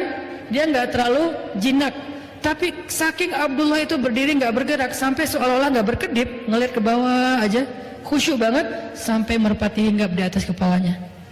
Setelah lama baru dia rukuk sujud beres sholat, orang-orang kagum dan bilang, Abdullah, gimana ya cara sholat yang khusyuk kayak kamu sampai merpati hinggap di kepala? Apa jawaban Abdullah? Merpati yang mana? Dia nggak tahu kalau merpati di kepala dia. Kita nyamuk aja tahu. Dia merpati nggak tahu, saking khusyuknya dia sholat. Tapi orang sekelas Abdullah ternyata bisa baper juga. Itu tuh namanya insaniyatus sahabah, sisi-sisi kemanusiaannya sahabat. Jadi kalau kita pengen belajar dari sahabat, jangan yang sisi-sisi supernya doang. Kadang-kadang kita jadi putus asa. Ternyata mereka juga sama kayak kita, kadang baper, ada yang bete, ada yang sahabat yang kikir, pelit, ada. Ditawarin surga nggak mau, ditawarin dunia mau, ada. Ada sahabat yang emosional, gara-gara emosi akhirnya mencela, ada. Nah, dalam hal ini Abdullah lagi baper sama Muawiyah. Siapa Muawiyah? Jadi kita udah tahu seberapa istimewanya Abdullah. Sekarang bandingannya Muawiyah. Muawiyah itu anaknya Abu Sufyan, yang paling semangat memusuhi Nabi. Bahkan dalam perang Uhud, Abu Sufyan itu banyak membunuh para sahabat. Walaupun secara fisik membunuhnya Khalid, tetapi di bawah komando Abu Sufyan. Istrinya Abu Sufyan, Hindun. Jadi ibunya Muawiyah, Hindun, perempuan yang pernah makan hati Hamzah. Sehingga julukan Hindun Akilatul Akbad, pemakan hati. Julukan Hindun Akilatul Akbad, pemakan jantung. Suatu hari Abdullah bete sama Muawiyah gara-gara kebun mereka berdampingan. Terus ada pohon korma di kebunnya Abdullah jatuh ke kebunnya Muawiyah dan diambil sama pekerjanya Muawiyah. Dilaporin sama pekerjanya Abdullah. Akhirnya Abdullah marah-marah. Wah, zalim banget nih. Dikirimlah surat oleh Abdullah ke Syam. Waktu itu Muawiyah jadi gubernur di Syam. Abdullah jadi orang biasa di Mekah. Muawiyah jadi gubernur di Syam. Gubernur, pejabat. Dapat surat dari Abdullah. Tahu nggak isinya gimana? Ya ibna akilatil akbad, wahai anak perempuan yang pernah makan jantung. Marah-marah, mencela, menyebutkan nama ibunya Muawiyah. Wahai anak perempuan yang pernah makan jantung, kamu tuh nggak tahu diri ya, pekerja kamu itu zalim kepada saya, kamu memakan uang haram dan segala macam, dicela habis-habisan. Membaca surat dari Abdullah, Muawiyah menitikkan air mata, sedih, disebut ibunya. Padahal Hindun juga udah taubat. Hindun juga setelah masuk Islam menjadi baik Islamnya. Islamnya Hindun luar biasa. Segitu-gitunya Hindun, setelah dia masuk Islam, dia itu mujahidah loh. Yang membantu jihadnya sahabat luar biasa Hindun. Cuman di masa lalunya emang ngeri banget Hindun ini. Disebut sekarang kejahatan ibunya, padahal ibunya juga sudah bertaubat. Sedih Muawiyah. Tapi walaupun dia sedih dan kecewa, Muawiyah mencoba untuk idfa billatihi ahsan, balaslah dengan yang lebih baik. Akhirnya Muawiyah tulis surat balik. Bismillahirrahmanirrahim. Assalamualaikum warahmatullahi wabarakatuh. Ya ibna hawarir rasul wa ya ibna datin nitaqain. Coba balasannya. Dimarahin oleh Abdullah dengan kalimat wahai anak perempuan pemakan jantung, tapi dibalas wahai anak seorang pembela Nabi, wahai anak seorang perempuan yang punya dua ikat pinggang. Dipuji orang tuanya oleh Muawiyah, sehingga dia mengatakan saya nggak tahu kejadian itu, saya akan minta penjelasan kepada pegawai saya, kalau itu benar saya akan kembalikan hakmu, maafkan saya ya, demi Allah saya nggak ada niat menyakiti kamu. Tapi di awalnya udah dipuji kedua orang tuanya. Abdullah membaca surat itu langsung beristighfar, astagfirullahaladzim saya udah dosa. Dia nangis juga karena dia ngerasa bersalah. Langsung dia ambil ontanya, dia menuju ke Syam. Dia pergi ke Syam dari Mekah. Sampai di Syam, dia langsung menemui Muawiyah. Dia peluk Muawiyah. Dia katakan, wahai Muawiyah, balas saya dengan kata-kata yang sama. Kata Muawiyah, kami bukan orang yang diajarkan untuk mencela. Makin terpukul Abdullah. Padahal kan secara kualitasnya Abdullah ini lebih dahsyat ya, ibadahnya dahsyat, orang tuanya orang-orang hebat, kakeknya itu Abu Bakar As-Siddiq. Tapi dikatakan kayak gitu oleh Muawiyah, seolah-olah dia diajarkan sesuatu yang dia udah lakuin itu. Kami kaum yang tidak tahu cara mencela, kata Muawiyah. Kami nggak ngerti gimana cara mencela. Jadi jangan suruh kami mencela. Wahai Muawiyah, balas cela saya. Nggak ngerti gimana cara mencela. Maaf wahai Abdullah, saya nggak tahu cara mencela. Akhirnya Abdullah mengatakan, wahai Muawiyah, saya minta maaf, saya yang salah. Sebagai bentuk penyesalan saya saya hadiahkan seluruh kebun saya dan isinya untuk kamu. Itu janji Allah, balaslah keburukan dengan kebaikan, maka nanti orang yang memusuhi kamu justru menjadi pembela yang setia kepadamu. Itu cara jaga ukhuwah. Emang gak gampang. Ustadz, gimana caranya? Emang Ustadz pernah? Ya agak susah juga sih. Saya juga lagi belajar, semua kita belajar ya.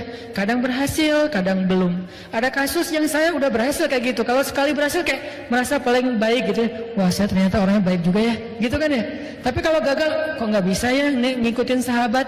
Gimana caranya biar kita bisa membalas keburukan dengan kebaikan? Ada hate speech di komen-komen kita, haters.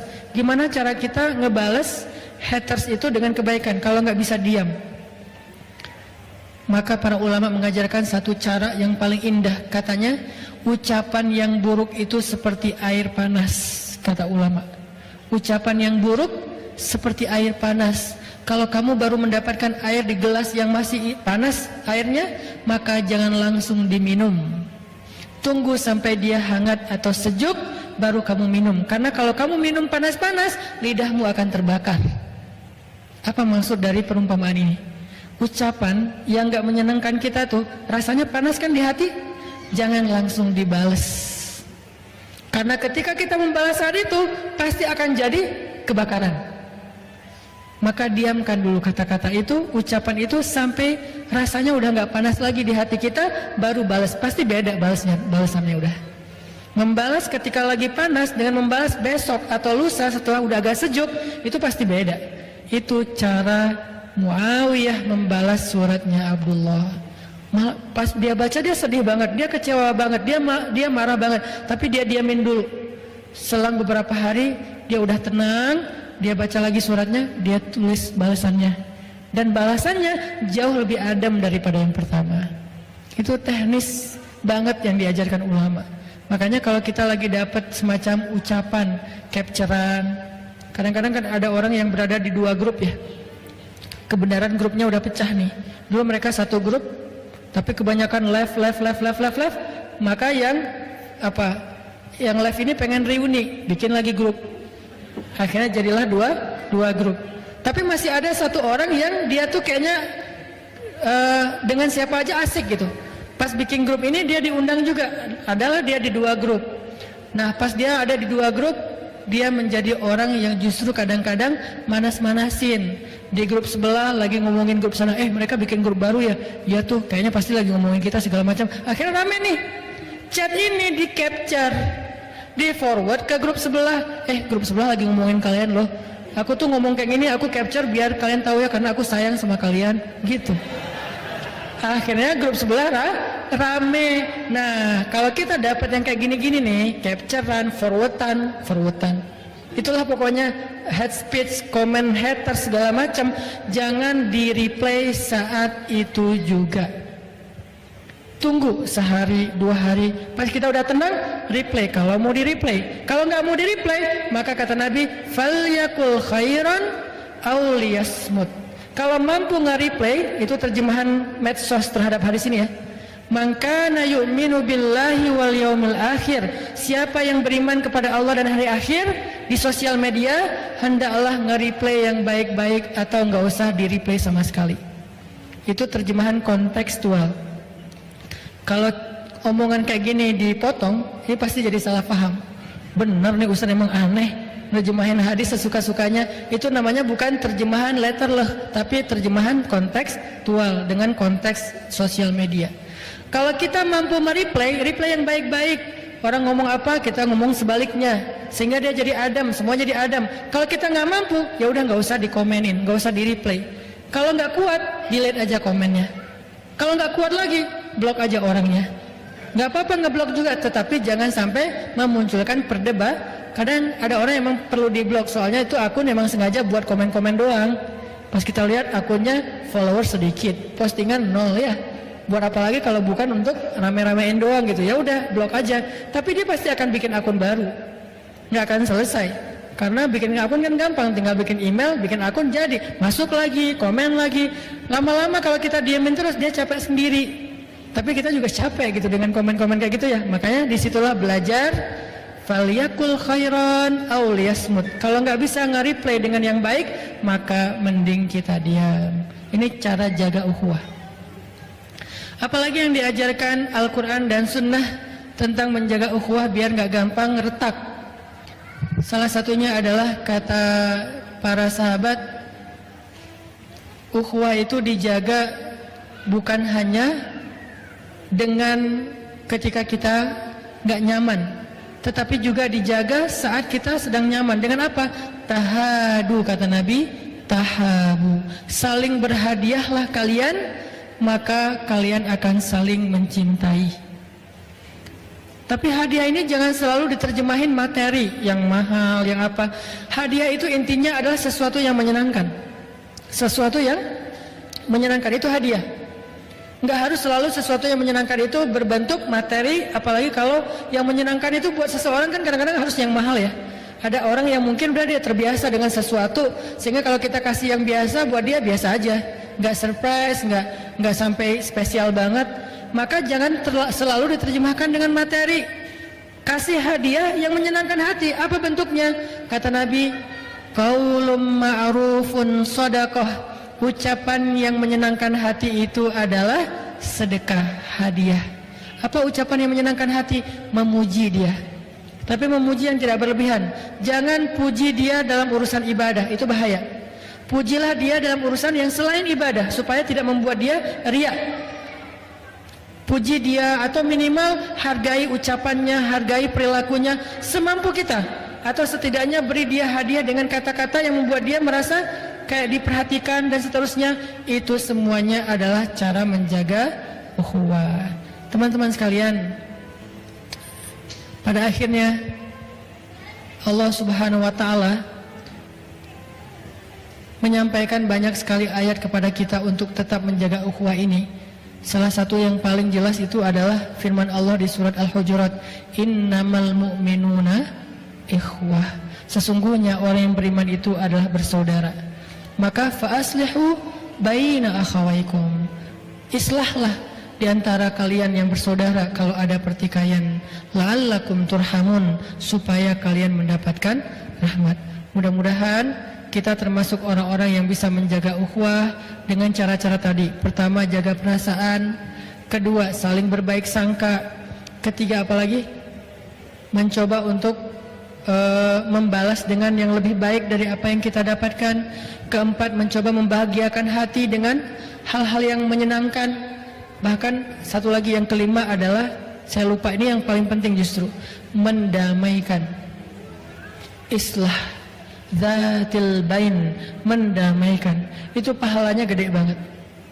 Apa pahala mendamaikan? Kata Nabi, sesungguhnya mendamaikan dua orang yang bertikai lebih aku sukai daripada melakukan iktikaf sepanjang malam atau sepanjang hari di Masjid Nabawi. Mendamaikan.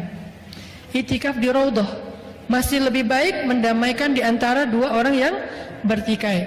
Jadi kalau kita ngelihat ada dua orang yang kayak berbeda pendapat atau jadi saling baper-baperan, kita ambil jalan sebagai penengah. Gimana mendamaikan? Kita coba untuk menyenangkan hati keduanya dan membangun lagi hubungan di antara mereka. Sampai saking pentingnya mendamaikan orang yang sedang bertikai, dalam Islam demi mendamaikan kita dibolehkan berbohong. Ada 3 dusta yang dibolehkan dalam Islam. 1, dusta dalam strategi perang, gak boleh jujur kepada musuh dalam peperangan.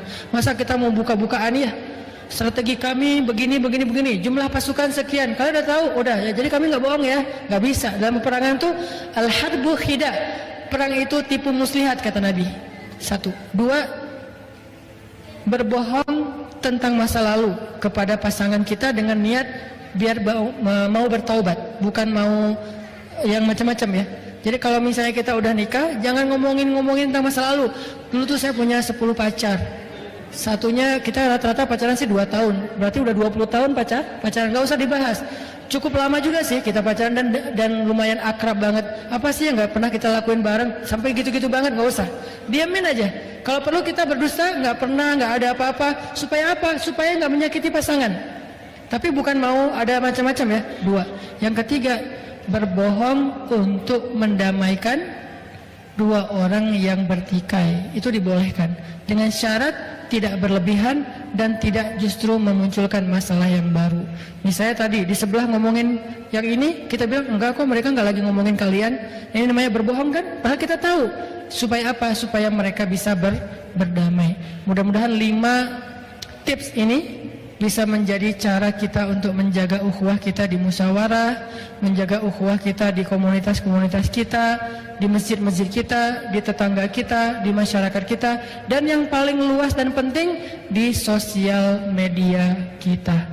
Barakallahu fikum, billahi taufiq wal hidayah. Wassalamualaikum warahmatullahi wabarakatuh.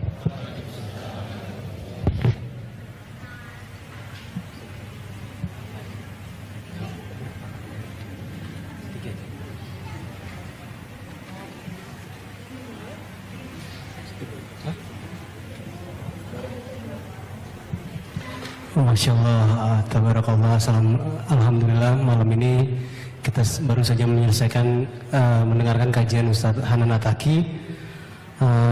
Ustadz, mungkin saya mau nanya sedikit Ustadz, gimana caranya kunyah saya bisa mutawatir di langit? Bener ya Ustadz? Kunyah mutawatir.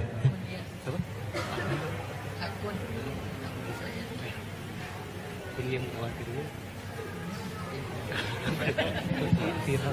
Tahu dia doang.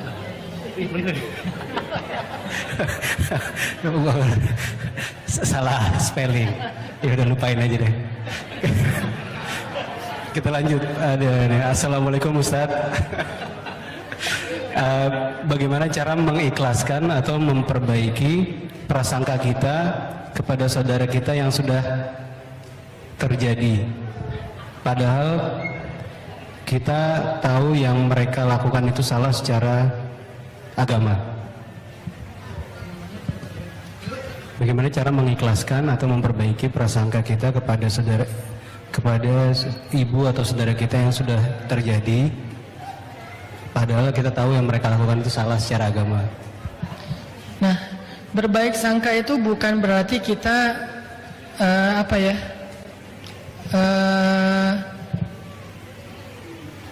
menutup mata dari sebuah kesalahan, bukan. Seolah-olah nggak ada salahnya, benar semua gitu, nggak gitu-gitu juga sih. Kita ada kaidah berpikir yang diajarkan oleh Umar bin Khattab. Kata Umar, nahnu nahkum bizzawahir, kami berhukum dengan yang tampak. Kami berhukum dengan yang tampak. Apa maksudnya? Kami hanya menilai sesuatu yang terlihat, tidak menilai sesuatu yang tidak terlihat. Artinya kalau yang kita lihat itu emang salah, dosa, ya udah kita perbaiki. Jangan sampai kita udah ngelihat salah, dosa, kita menyimpulkannya sesuatu yang nggak terlihat. Oh enggak kok, pasti ini nggak juga sih. Pasti niatnya baik, jelas-jelas dia buat dosa, kita bilang niatnya baik. Mungkin niatnya baik tapi tetap aja salah. Makanya kalau kita melihat kesalahan, maka tugas kita adalah mencegahnya atau memperbaikinya. Kalau belum terjadi, cegahlah kemungkaran dengan 3 cara. 1 dengan tangan, artinya dengan kekuasaan. 2 dengan lisan, artinya dengan nasihat. 3 dengan hati. Salah satunya adalah kita nggak suka minimal dengan kemungkaran itu. Dan itu selemah-lemah iman. Jadi kalau misalnya kita ngelihat keluarga kita atau sahabat kita jelas-jelas bikin dosa, maka tugas kita menasihatinya. Tapi nasihatilah dengan bil mau'izatil hasanah, dengan cara yang baik. Arti cara yang baik, kita jaga jangan sampai kita mencela, jangan sampai kita menjudge, jangan sampai kita berlaku sombong kepada dia. Nasihatnya khusus hanya masalah yang lagi kita bahas, nggak usah ngembang kemana-mana, nggak usah jadi melebar kemana-mana. Lo tuh ya emang dari dulu nggak bener, nah itu tuh melebar tuh. Udah aja bab itu doang yang dibahas. Itu tuh yang ini tuh kayaknya nggak pas deh. Soalnya aku pernah dengar gini. Kalau kita nggak yakin dengan dalilnya, udah aja capture nih ada hadisnya kayak gini. Aku juga lagi belajar, jadi sama yuk kita belajar ini biar nggak ngulangin kesalahan yang sama, kan bisa ya. Tetap dengan mau'izatil hasanah. Jadi bukan berarti kita harus berbaik sangka bahwa itu bukan kesalahan, itu bukan dosa, itu bukan pelanggaran. Nggak gitu-gitu juga sih. Jadi tetap berbaik sangka itu urusan batin, gaib, tapi masalah zahir ada kaidah untuk watawasau bil haq, watawasau bis sabr. Ada kaidah untuk saling menasihati dalam kebenaran dan kesabaran.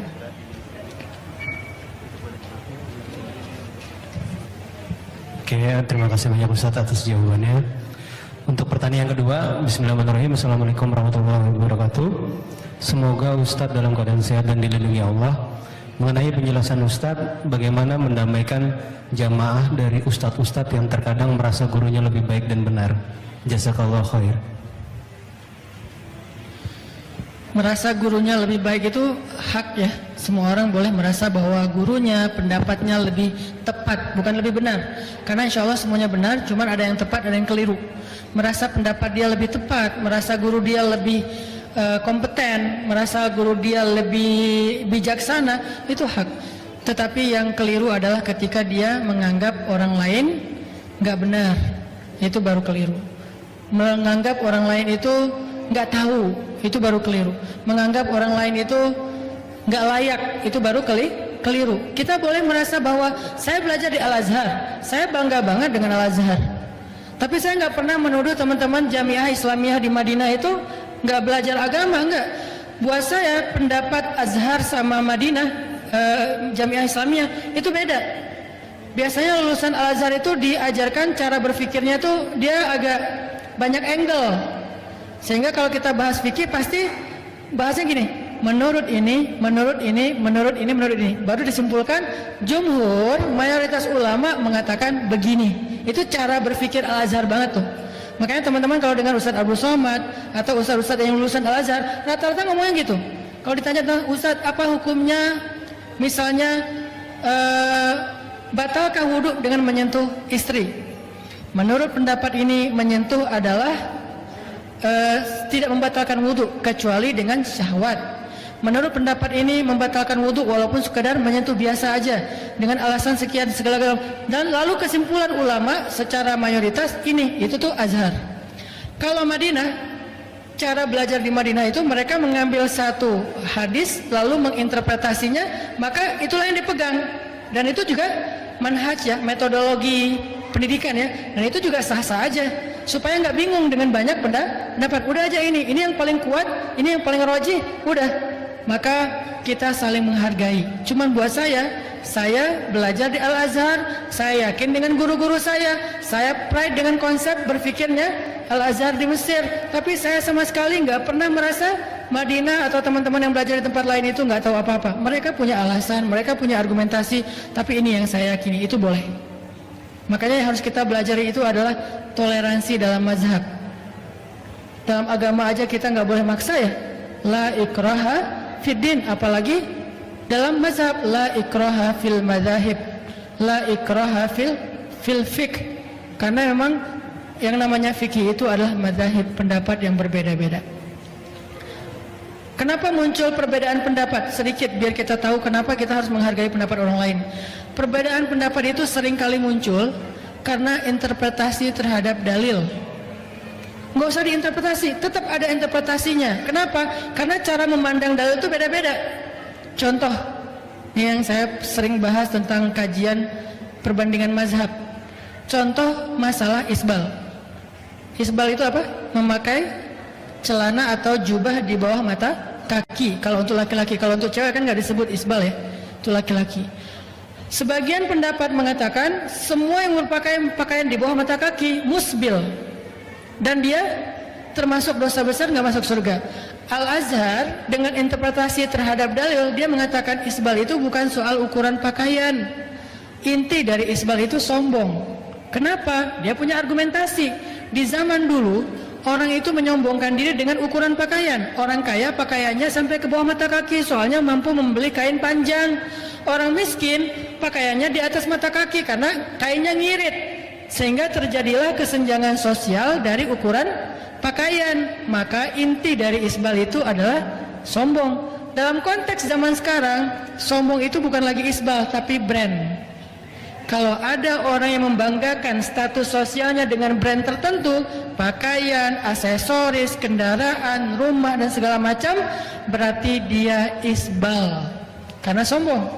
Tapi kalau brand-brand itu dia pakai karena lebih kepada kenyamanan, kebutuhan, maka innamal a'malu binniyat, tergantung niatnya. Berarti dia boleh-boleh aja pakai brand itu. Kenapa? Emang brand ini bagus, kualitasnya bagus, kalau dipakai, kalau baju juga nyaman misalnya, kalau kendaraan juga safety-nya lebih terjamin daripada yang biasa misalnya, maka nggak masalah.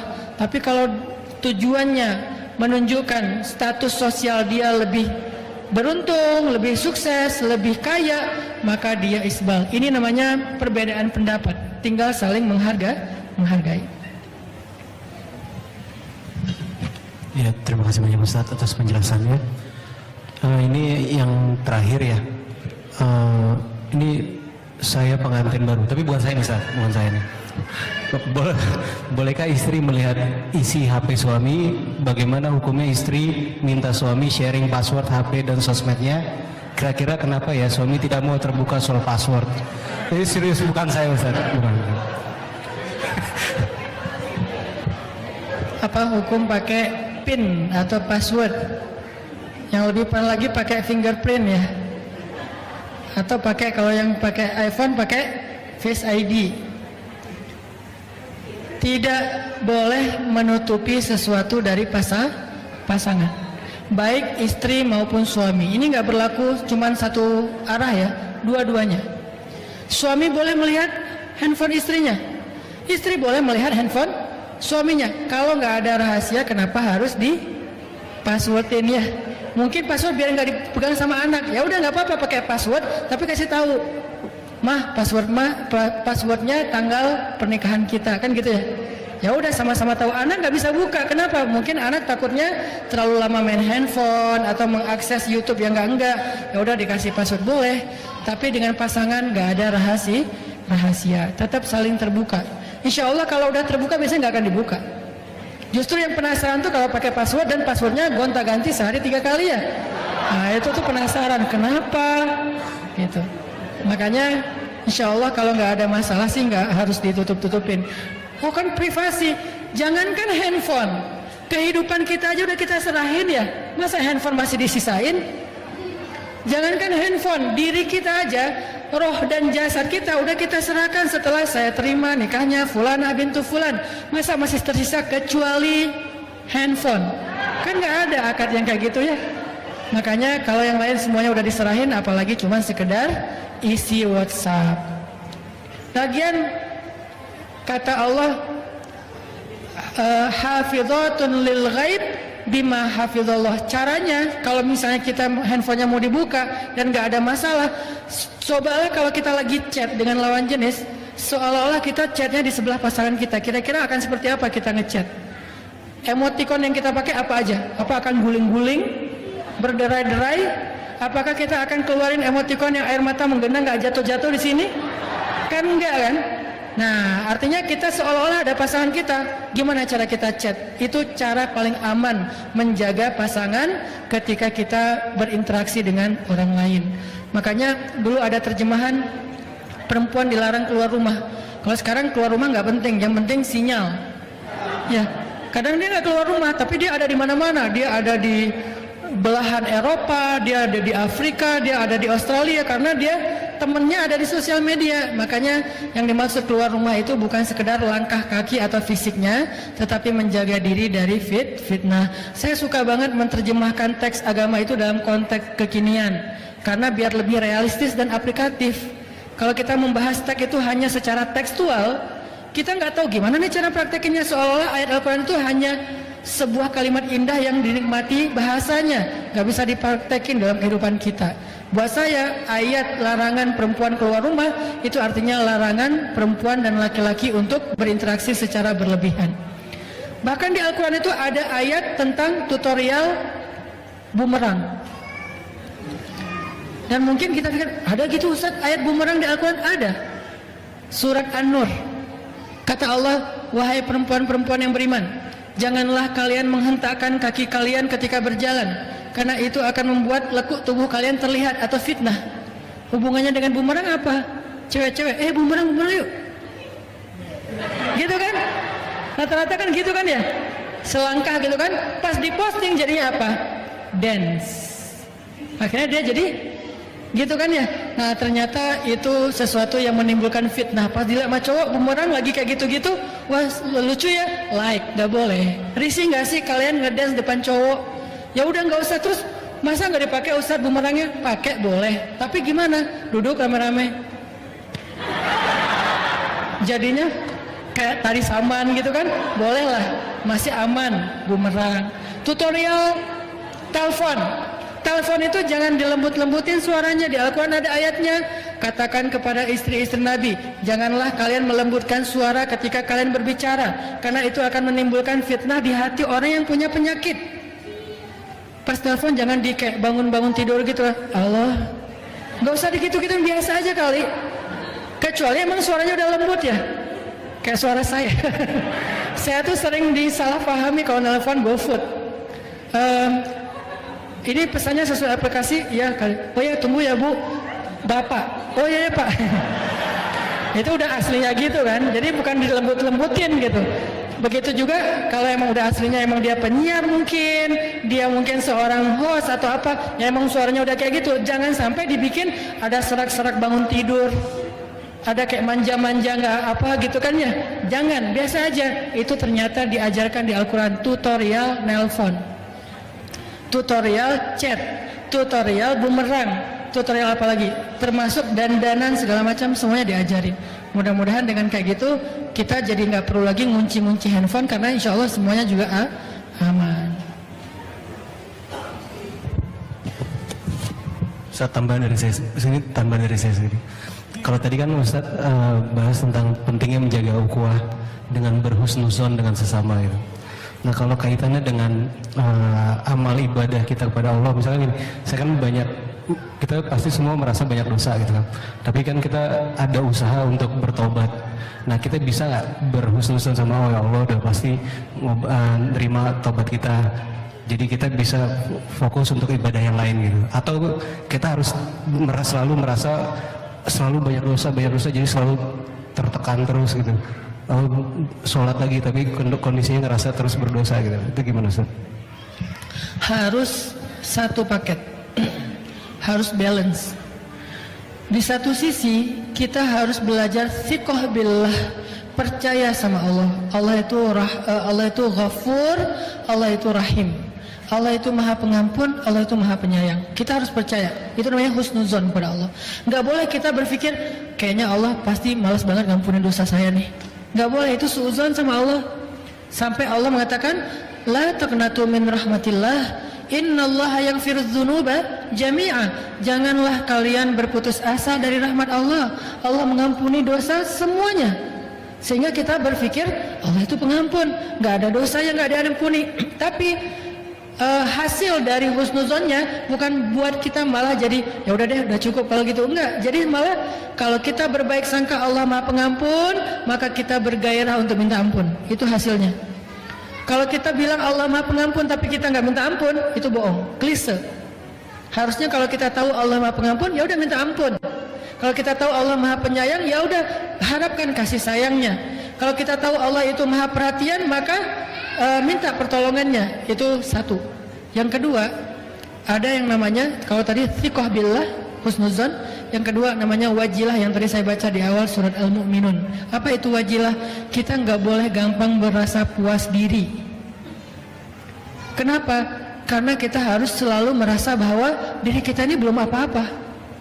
Caranya gimana? Coba ingat dosa-dosa kita. Dulu kita semangat banget bikin dosa siang dan malam. Apakah kita udah sesemangat itu beramal soleh untuk menebus dosa di masa lalu? Kalau belum, berarti harus bergairah terus. Wajilah, kurang. Tapi Allah Maha Pengampun, Allah Maha Penyampun. Tapi saya amalnya masih kurang. Itu satu paket. Sehingga kalau kita bisa mengambil dua-duanya secara balance, baru insya Allah disebut dengan orang yang taubatnya taubatan nasuha. Makanya Umar ketika bertaubat mengatakan, ya Rasulullah, hari ini saya akan menebus semua kejahatan saya di masa lalu dengan amal soleh, berdakwah dan membela engkau ya Rasul. Jadi azamnya menebus kesalahan di masa lalu, dan harus selalu merasa masih kurang. Tapi Allah Maha menerima taubat, Maha Pengampun, Maha menghargai atau membalas kebaikan dengan pahala yang berlipat. Tetap ke Allahnya berbaik sangka, ke dirinya merasa belum apa-apa. Itu syarat taubatan nasuha, satu paket. Ya, terima kasih banyak Ustaz Anan Laki, jazakallah khairan katsiran atas ilmunya. Mungkin Ustadz bisa ditutup dengan doa untuk kami semua, Ustaz, agar bisa lebih menjaga ukhuwah kami, terutama kepada pasangan hidup kami dan juga keluarga, orang tua, anak, dan saudara-saudara. Baik teman-teman semuanya, saya sebelum tutup dengan doa pengen nitip apa yang tadi udah saya sampaikan. Jaga ukhuwah di antara kita ya. Jangan sampai kita jadi mangsanya syaitan. Jangan sampai kita berhasil masuk ke dalam perangkap syaitan. Seperti kata Nabi, setan udah berputus asa membuat kita syirik. Mungkin kita rajin ibadah, tapi kita memutuskan silaturahim. Mungkin kita udah rajin ke masjid, tapi di masjid kita ngambil soft yang berbeda dengan orang yang kita nggak suka kepada dia. Yang satu di pojok sana, yang satu di pojok sini. Udah masuk tadinya udah di pojok sana, ngeliat ada dia, pindah ke sebelah sini, softnya beda. Mungkin kita ke masjid, tetapi kita bete sama imam. Kita ngerasa, ini imam ini bukan imamnya saya. Akhirnya walaupun ke masjid, kita akhirnya yang paling parah lagi bikin 2 jamaah, dan itu dosa besar. Gak boleh ada 2 jamaah di dalam satu masjid, harus 1 jamaah. Makanya kenapa Nabi benci banget dengan 2 jamaah, karena itu perpecahan. Jaga ukhuwah kita, terutama ukhuwah Islamiyah. Lebih luas lagi adalah ukhuwah watoniyah, sesama bangsa Indonesia. Udahlah, gak usah terlalu larut dalam perdebatan. Yuk kita fokus saja berkarya. Kita bangun Indonesia bareng-bareng dengan apa yang kita bisa. Kalau kita ngelihat sesuatu yang menurut kita nggak nyaman, maka kita boleh menyampaikan kritik ataupun nasihat, tapi tidak mencela. Tidak mencela. Muslim harus komitmen menjaga lisannya atau jarinya dari mencela. Harus komitmen. Kalau ada ustadz mencela, mungkin beliau lagi emosi, itu bukan yang perlu diteladani. Walaupun seorang ustadz mencela, nggak boleh diikuti. Kenapa? Nabi bilang gini, kalau kalian melihat seorang budak perempuan berzina, hukumlah dia dengan mencambuknya, tapi jangan cela dia. Itu hadis di Riyadhus Shalihin. Lalu kalau dia setelah itu berzina lagi yang kedua kalinya, cambuklah dia, tapi jangan cela dia. Zina loh ya. Lalu dia berzina lagi yang ketiga kalinya, maka juallah dia walau seharga seutas tali, saking murahnya, tapi jangan cela dia. Coba. 3 kali Nabi bilang jangan mencela. Padahal budak dan berzina. Yang di zaman dulu budak itu dianggap rendah, berzina itu perbuatan yang paling rendah. Dilakukan 3 kali. Jangan cela, jangan cela, jangan cela. Itu jaga supaya bangsa kita mulai move on dan fokus lagi kepada sama-sama berkarya untuk kemaslahatan bangsa dan negeri. Jadi kita nggak larut di sosial media terus-terusan saling bully-membuli, capek. Dan itu bukan sesuatu yang baik untuk masa depan bangsa kita, anak-anak kita, generasi muda kita. Jangan sampai kontroversi dan konflik ini dipertontonkan di publik dan jadi ratingnya tinggi, itu nggak bagus. Biasanya kalau udah, saya kadang-kadang suka mancing ya. Kenapa ya komen saya sedikit ya, biasanya misalnya 300, 400, kenapa kali ini cuma 20 misalnya. Pancing nih, ada satu komen yang kayaknya potensi untuk kontroversi, saya replay. Sengaja tuh, saya replay, rame langsung di bawahnya tuh, replay yang berikutnya tiba-tiba jadi 500. Akhirnya karena udah rame yang aneh-aneh, saya delete lah komen paling atas, ke-delete lah semua, tinggal lagi 20. Kenapa? Karena mungkin kita udah terbiasa dipertontonkan konflik dan kontroversi, sehingga itu jadi menu yang ratingnya bagus. Kita nggak boleh kebawa ke situ. Itu nggak bagus buat perjalanan bangsa, nggak dewasa untuk bangsa kita, nggak maslahat untuk agama kita, dan paling nggak baik untuk jadi warisan generasi kita. Kita sebagai muslim dulu aja yang udah belajar agama, komitmen, jangan sampai mencela. Marah, udah aja marah sendiri, jangan sampai dipertontonkan. Tersinggung, oke, karena itu manusiawi. Mengkritik, itu hak kita. Apalagi kita sesuatu yang memang kritiknya membangun, apalagi bagus banget. menasihati memang perintah Allah, wa tawassaw bil haqq wa tawassaw bis sabr. Tapi mencela, coba cari ayat, ada nggak mencela? Nggak ada ayat yang mencela, nggak ada hadis yang mencela. Kalaupun ada istilah Abu Jahal, Allah langsung yang menurunkan istilahnya. Abu Lahab dengan kalimat tabbat, itu ayat Al-Quran, bukan Nabi yang mengatakannya. Kenapa? Kalau Allah berhak, Allah berhak sombong, Allah berhak untuk menutup hati hambanya, karena Allah lebih tahu tentang orang itu daripada kita. Kalau kita enggak.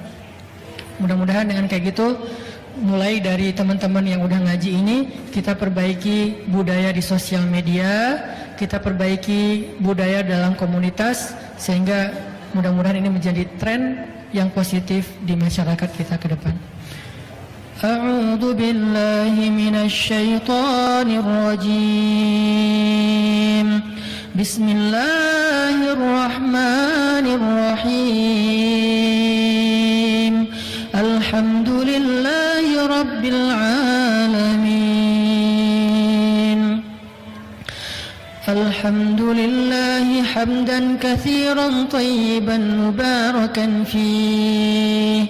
Ya Rabbana lakal hamdu kama yanbaghi li jalali wajhikal karim. لجلال وجهك الكريم وعظيم سلطانك. اللهم صل وسلم وبارك على سيدنا محمد وعلى آله وصحبه أجمعين. اللهم اغفر لنا ذنوبنا. اللهم اغفر لنا ذنوبنا. اللهم اغفر لنا ذنوبنا ولوالدينا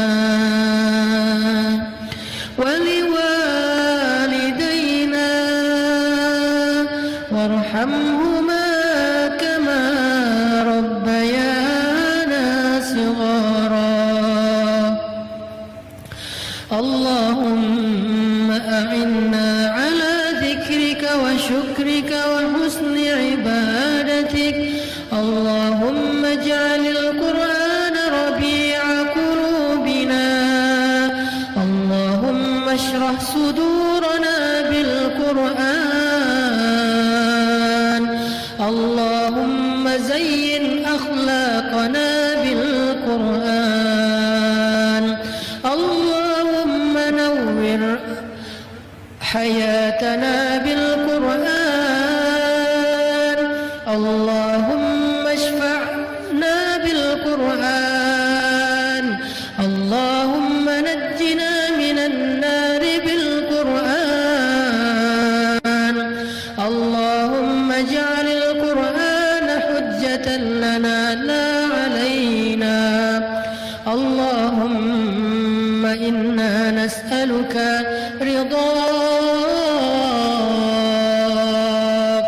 رضاك يا رحمن. رضاك يا رحيم. رضاك يا كريم. رضاك يا مجيب السائلين. اللهم إنا نسألك رضاك والجنة ونعوذ بك من سخطك والنار. ربنا هب لنا من أزواجنا وذرياتنا قرة أعين واجعلنا للمتقين إماما. ربنا هب لنا من الصالحين. ربنا هب لنا من لدنك ذرية طيبة إنك سميع الدعاء.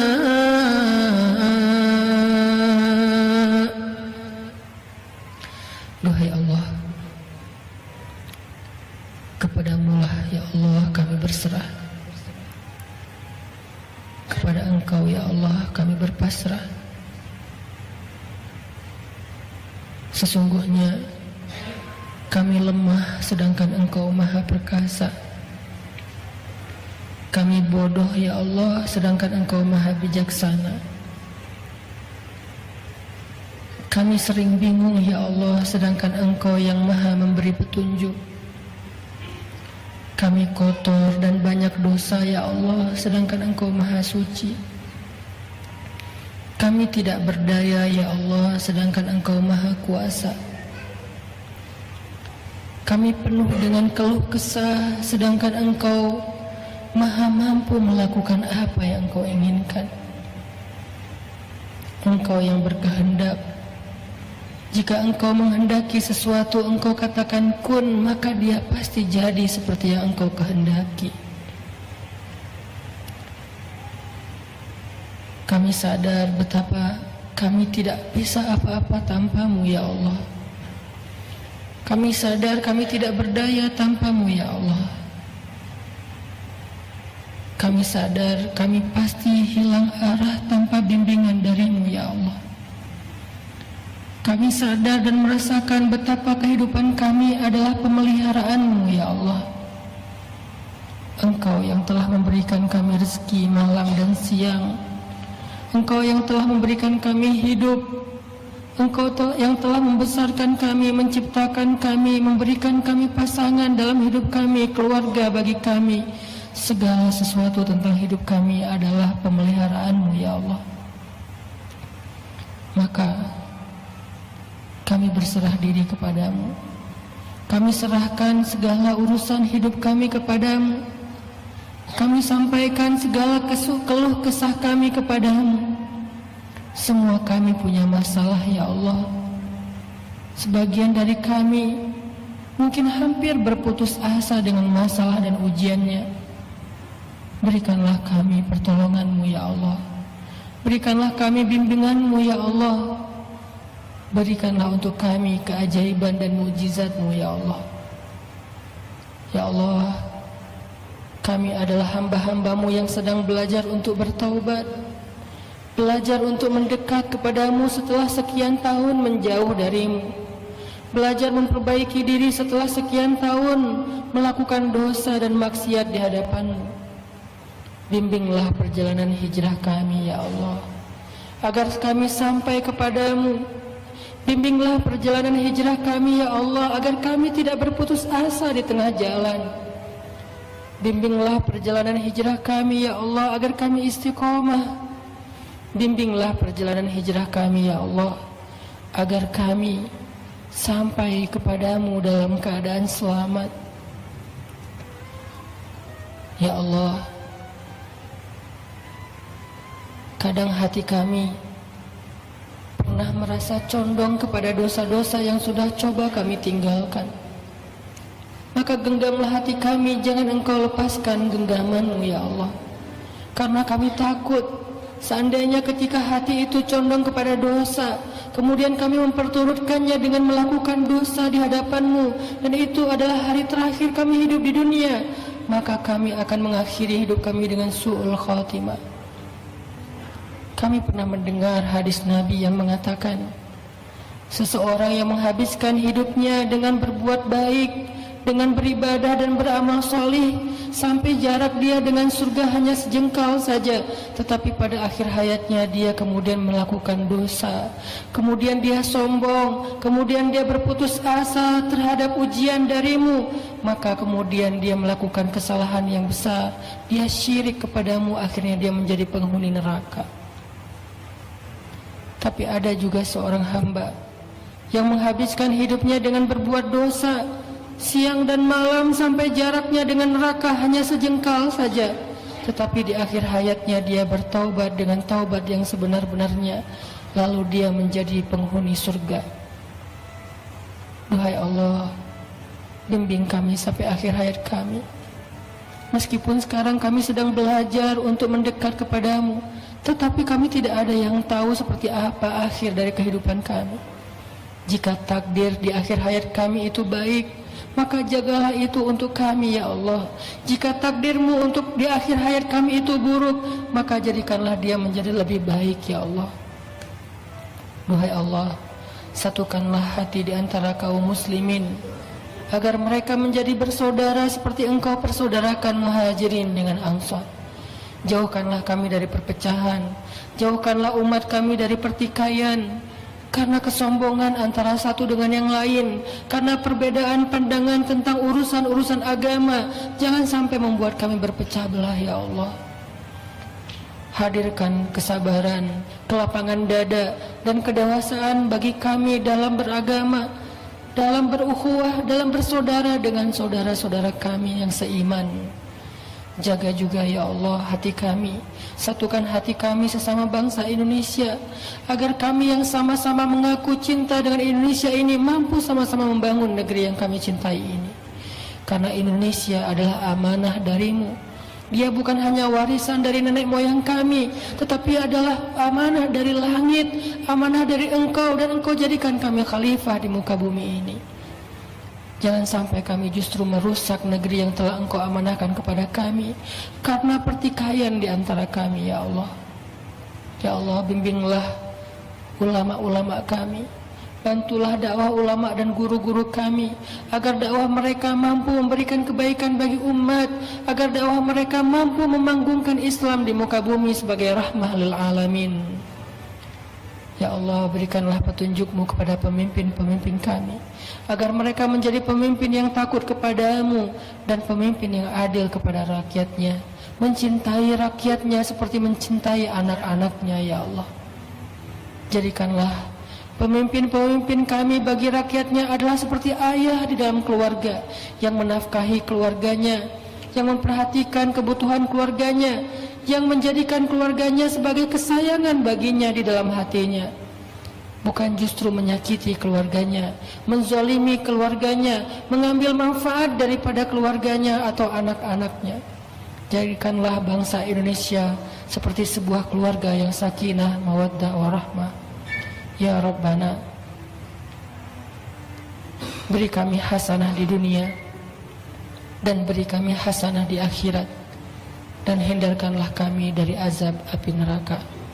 Subhanakallahumma wa bihamdika, asyhadu an la ilaha illa anta, astaghfiruka wa atubu ilaik. Billahi taufiq wal hidayah. Wassalamu